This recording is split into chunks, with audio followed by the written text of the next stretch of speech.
Good job. Okay. Thank you.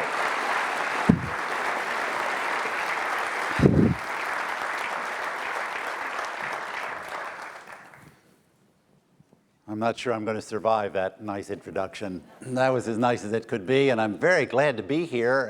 I've heard about this organization for many years, but to tell you the truth, this is the first time that I've come, and I'm kind of impressed. I've met a lot of people. I've talked to a lot of you. I see that some of you have questions. I have a few people here who I've sailed with, raced against, and they're going to have terrible questions by the time I get through, because I did too well. But anyhow, it is a wonderful organization, and I'm glad to be here. And I'd like to tell you one little thing that you didn't think you were going to hear about today. But it turns out that when I graduated from college and came home, my dad said to me, well, now, what are you going to do about the draft? I said, what? He said, yeah, there's a draft, and if you don't do something, you're going to get drafted. No kidding, I thought. I didn't know that. And so I decided, you know, when you're in college, you don't deal with things like that. So I thought that being in the Navy would be a lot better than being drafted to be a cook in the Army. So I went to officer candidate school in Newport. I went out to training in California, became one of the CBs. And then at the final day, they produced a big list of all the places, all the jobs that were open. And in order, you got to choose. The guy who was first in the class got to choose first and so forth. So I get a little way down the list, and I look up there, and all of a sudden, I see that my two choices are Kwajalein Island in the Pacific and Brunswick, Maine. I did go home and talk to my wife, and she was of the opinion that Brunswick, Maine would be a lot nicer. And she was dead right, so I came here and served 3 years here, snow removal officer. I'll get to that in a minute. And we had a very good time living here, and I was a transportation officer, I was the electric power officer, I was a maintenance officer, and the snow removal officer, where I had to plow. I had 60 guys driving the biggest trucks you have ever seen. And you know, the Brunswick Naval Air Station was where there were always planes in the air 24 hours a day, looking to make sure that the Russian submarines didn't get too close to the coast. Now, that's not a problem anymore, I don't think, but back then it was a real problem. So I had to make sure that there was always the possibility of being able to take off. And of course, the other thing to remember was always to plow the Admiral's driveway first. And that was really good, because he would be shaving, looking in the mirror, and the mirror looked out behind him, and in the morning he'd be shaving and he'd see this beautifully plowed driveway. And he would call me up, son, you did a nice job. And so I kind of liked that, and everything went along. But I'd like to tell you one little other story before we get into all these things that we're really going to talk about. Sometimes fate does something to you. And once upon a time, my wife and I and our two oldest children were sailing a sailboat.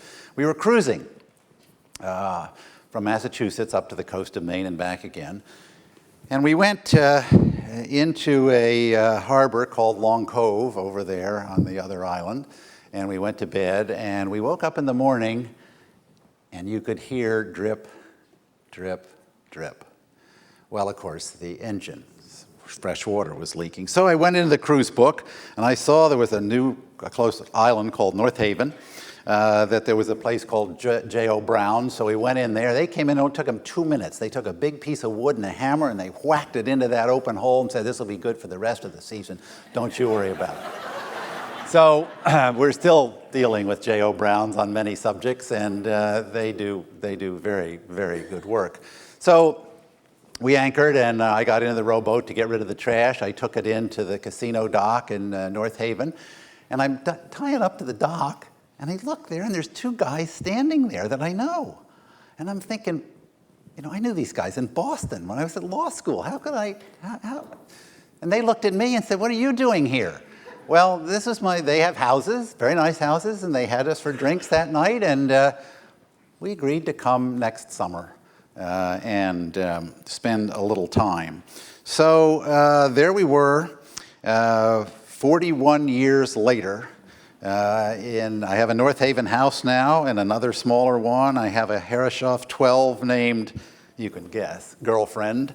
2 lasers, a J122, 2 powerboats, lots of shopping, good friends in Camden, good friends in North Haven, and a wonderful time on the coast of Maine. I'm still here, and I hope that I will be here forever. So we better get now to something that may be a little more relevant to what we're doing here today and tomorrow. The real question is, do we have, and you saw it right here, do we have what it takes? And I have put together a little bit of data, and you can help decide what you think. But one thing is very clear. In America today, our policy is changing. It's not the same policy we've had for a great many years. It's in the introduction of me, you heard a couple of the things that they always did in Washington. But now it is all changing. A couple of examples. Our federal government is expanding faster than we have ever seen it expand. In size, in cost, in reach. It's trying to control what we have to do in Maine, what we have to do in Delaware, what we have to do elsewhere.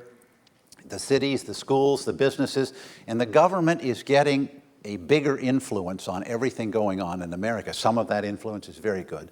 Some of it is turning responsibility from what used to be things happening locally, the Maine legislature and the districts that we all live in.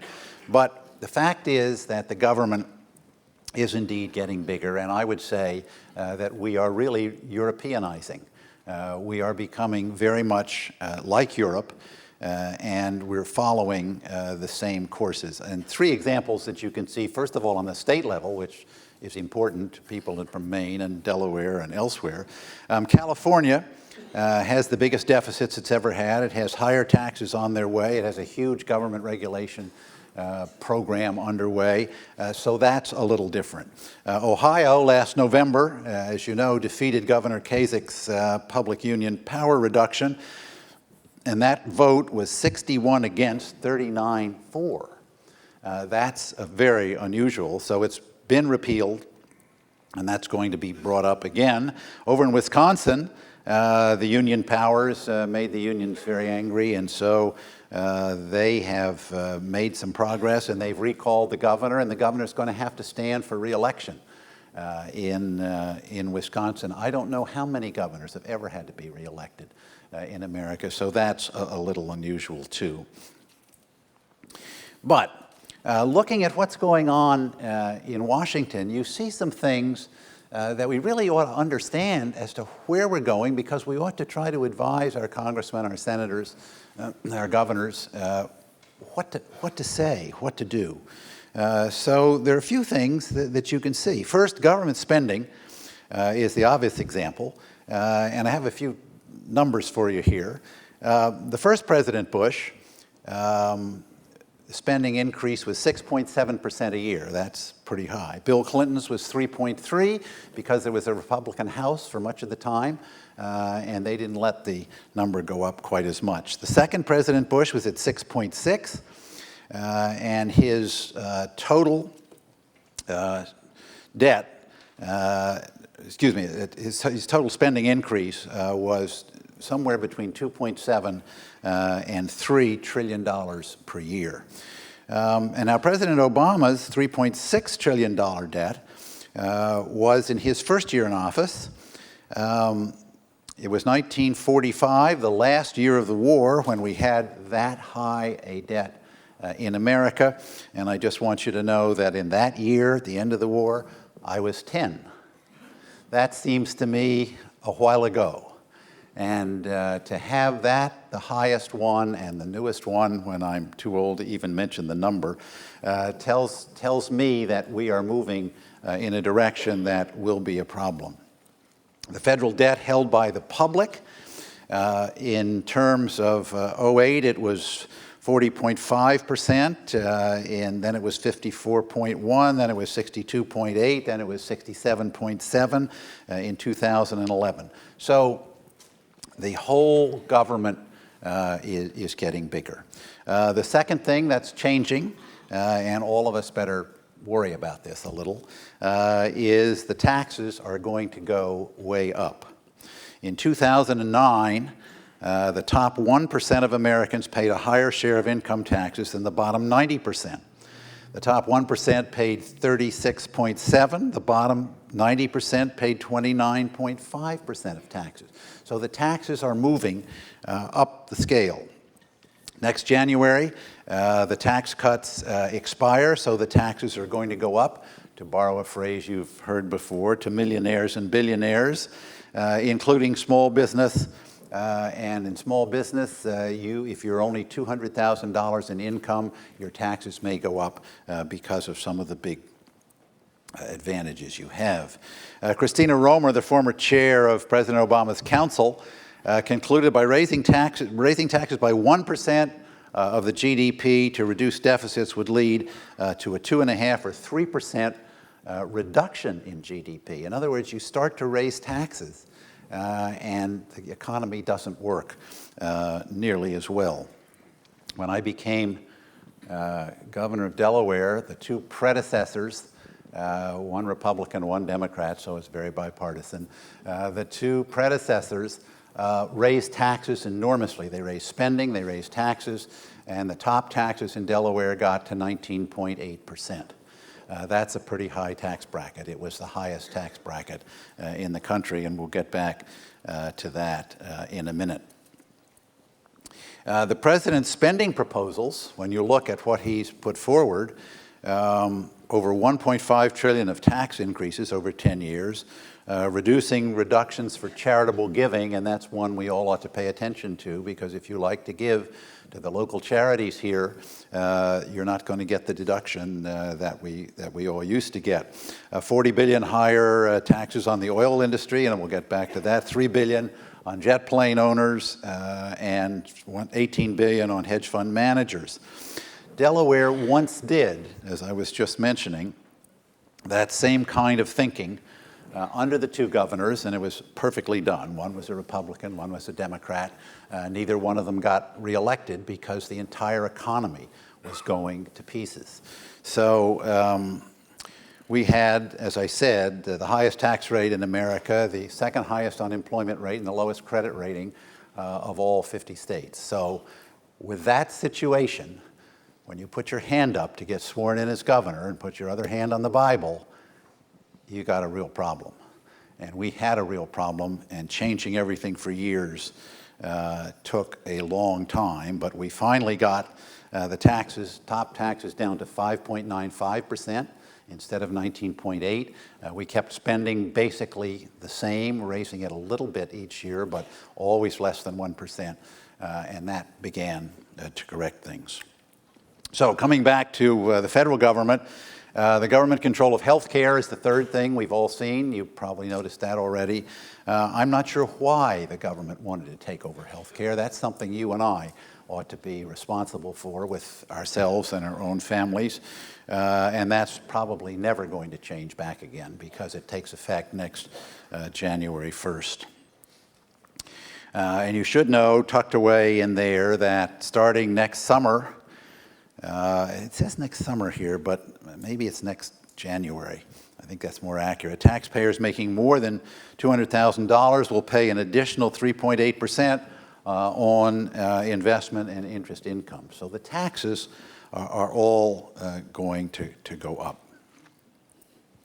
So the three things we've seen are the government raising taxes, taking control of 17% of the economy, and turning the regulation of healthcare over to the government.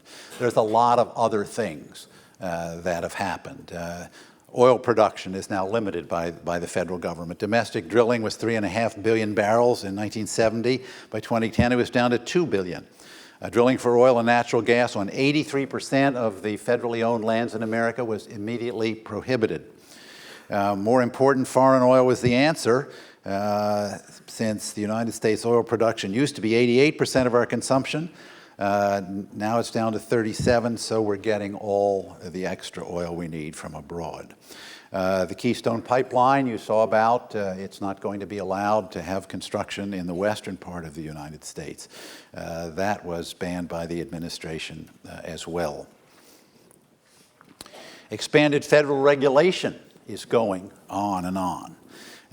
In 2001 to 2006, regulations with $100 million or more, there was an average of 71.8 of regulations in each period over this year.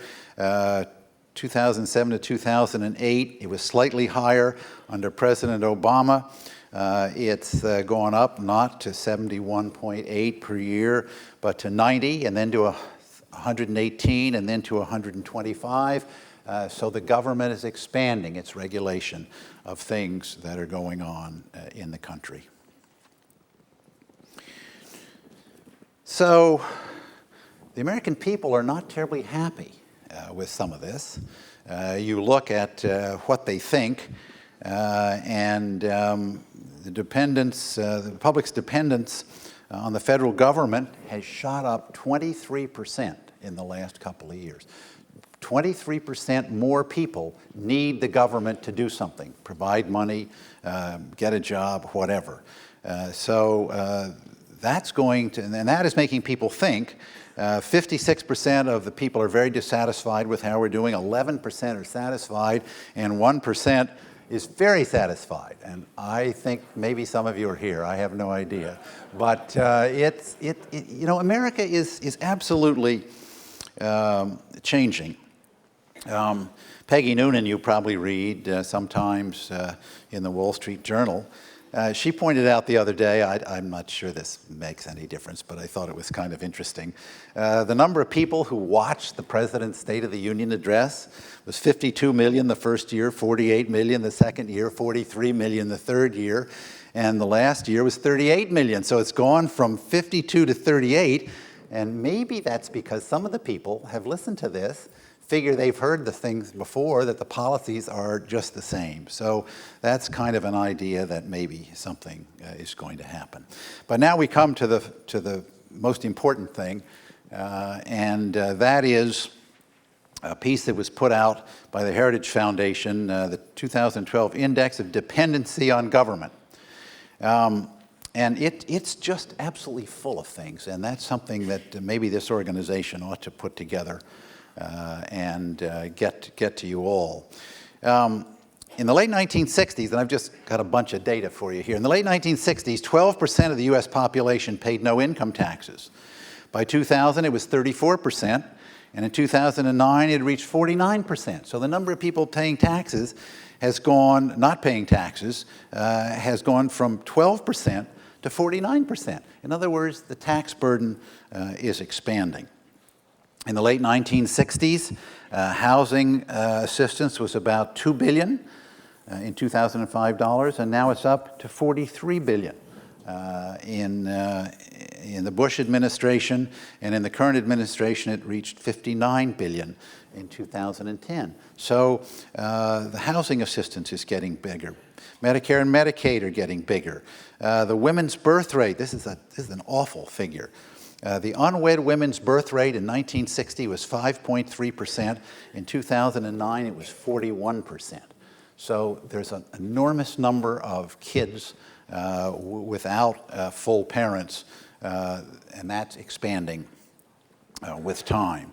Social Security is doing fine. I'm getting it. You're getting it. Many of you are getting it.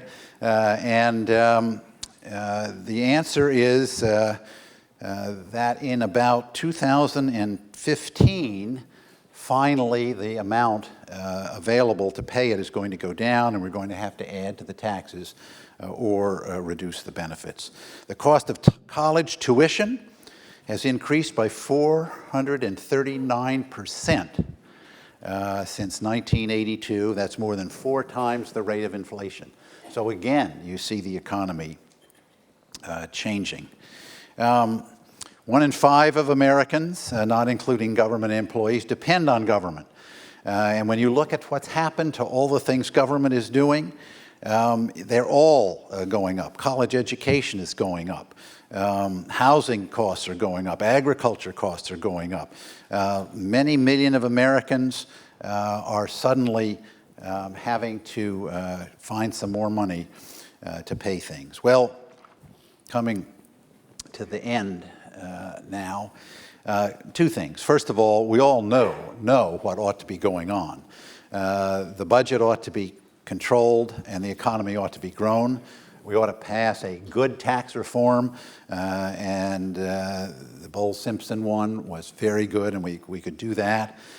We've got to stop the regular increase of government control of things. We've got to shrink the deficits, and we certainly have to control spending.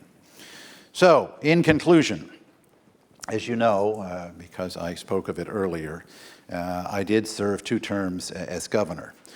Tucked away 35 years ago in my inaugural address was one sentence that I thought maybe applied the best this morning. And the quote was this: "No government can be all things to all people, and we can neither pretend that it is nor demand that it must be." Now, I was talking about a Delaware state government that was too big, too expensive, and not working very well.